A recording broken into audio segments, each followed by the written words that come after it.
Peace and love, family. Peace and love. It's your boy Chris Enlightened coming back again with some more spiritual riddles. And today I'm going in on choosing the right deity for your altar. Ooh, this is a good one, family. This is a good one. Choosing the right deity for your altar. Ooh.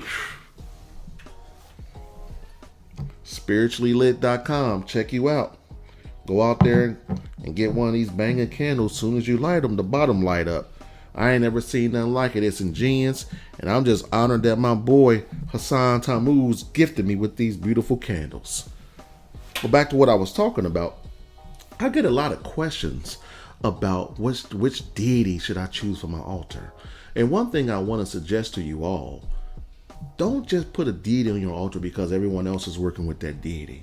Me personally, I suggest that you find out what deity of your birth date and rock with that deity first. Because whatever date you were born on, you chose to incarnate into this earthly domain on that date, and more than likely, that deity will work with you. It's just as simple as that. And I know some people say they're having challenges affording bronze deities. They're not that expensive. You can get one of these for under $50. Okay? If you don't have your funds right now, what I would suggest is you get a nice picture and put that picture on the altar as well. And, every week, just save a little money until you get your $50 and get you a nice bronze or whatever type of deity you want. But you want to get a statue of the deity to put on your altar so your deity can watch you through the eyes of the image of who he is or who she is, okay? That's what the deities are for.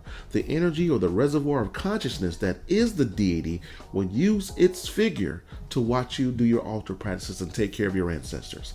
It's just as simple as that. But again, earlier I mentioned about how you shouldn't just put a deity on your altar because everyone else is using that deity. I know a lot of women love Oshun, but if you don't have any qualities that Oshun has, I wouldn't suggest you rocking with Oshun. You can, more than likely she'll work with you. She's the goddess of the river. She's a powerful magician, and her number is 5. I'm a life path 5. Okay? I'm a life path 5.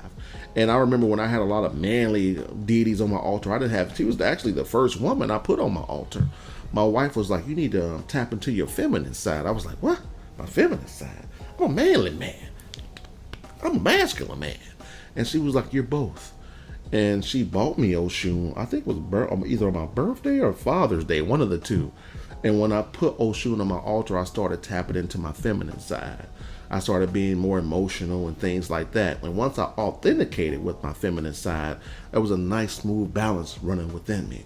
Because we're both 50-50. Before we spiral into this earthly domain, we're neither male nor female. We're both.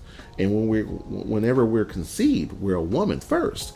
And then something happens and we either choose to stay a woman or we become a man. It's just as simple as that.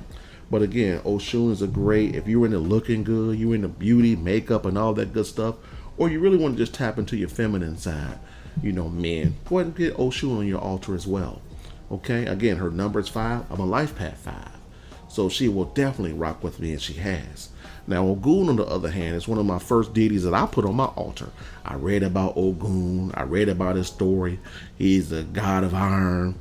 He's into, communication, and he's just like a warrior.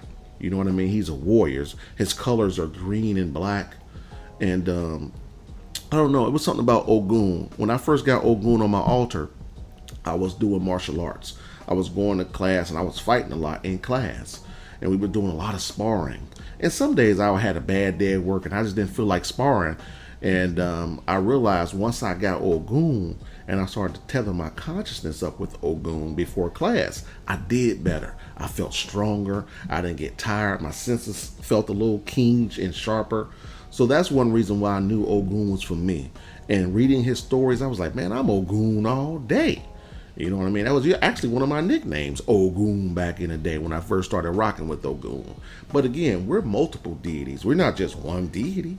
The consciousness of a lot of deities are flowing through you at any given moment. That's why it's always good to read the stories about the deities, and you'll see some of their attributes are the same attributes that you have. That's how I would choose my deity. Again, whatever day you're born on, the deity of your birth date will for surely work with you, because that's the day that you chose to spiral into this earthly domain, family. It's just as simple as that. Whatever day you was born on, find out what deity resonates with that day and rock with that deity first.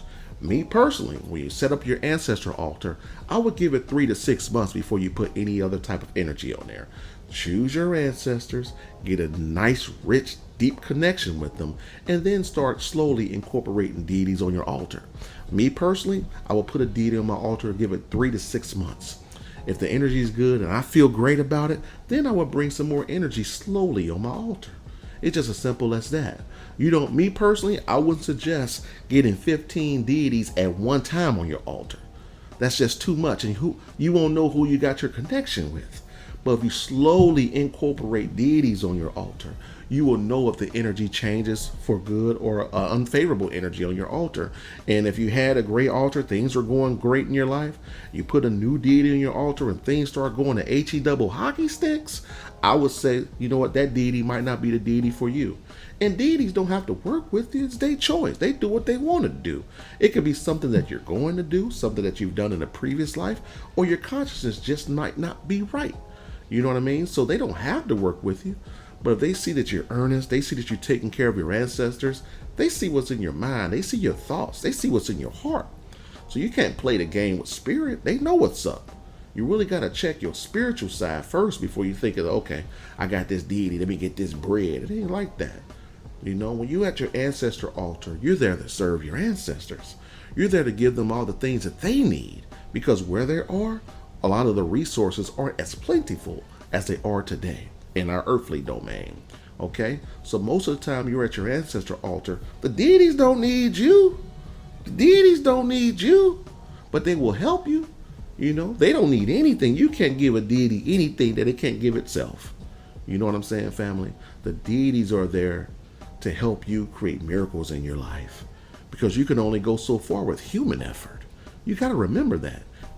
If you're banging your knuckles up against the wall trying to win and you're not, you may need to reach out to a higher reservoir of consciousness to help you to create miracles in your life. Okay, your ancestors can help you a little bit, but they were once human. But deities have the power to reconstruct the tapestry of your reality to help you win. So I hope you got some jewels on choosing the right deity for your altar. Because I'll be honest with you, once I start putting deities on my altar, I started winning, family. I started winning. I started to dissolve my negative karma and my negative financial karma. All that good stuff. And you have to choose to win. So if you haven't checked out any of my books on Amazon, The Enlightened Talk, Poverty Consciousness, Wealth Consciousness, Dissolving Your Limitations, and my latest book, Consciousness Equals Choice, I don't know what to tell you. You know my wife, Divine Queen. Shout out to Divine Queen. My wife, Divine Queen, she wrote a book called I Am. And her book was about regular people like me and you coming to the realization that they were gods. You know, they were going through challenges, they kept evolving, and all of a sudden they realized that, wow, I'm a god. And their life started getting better. So she wrote a thick book, banging book, one of the best books. And I'm not just saying this because this is my wife, but it's one of the best books I've read on people coming to the realization that they're gods. It's called I Am by Divine Queen on Amazon.com. So go out to Amazon, definitely pick up Consciousness Equals Choice, C equals C, and pick up I Am by Divine Queen. I assure you, you'll love them.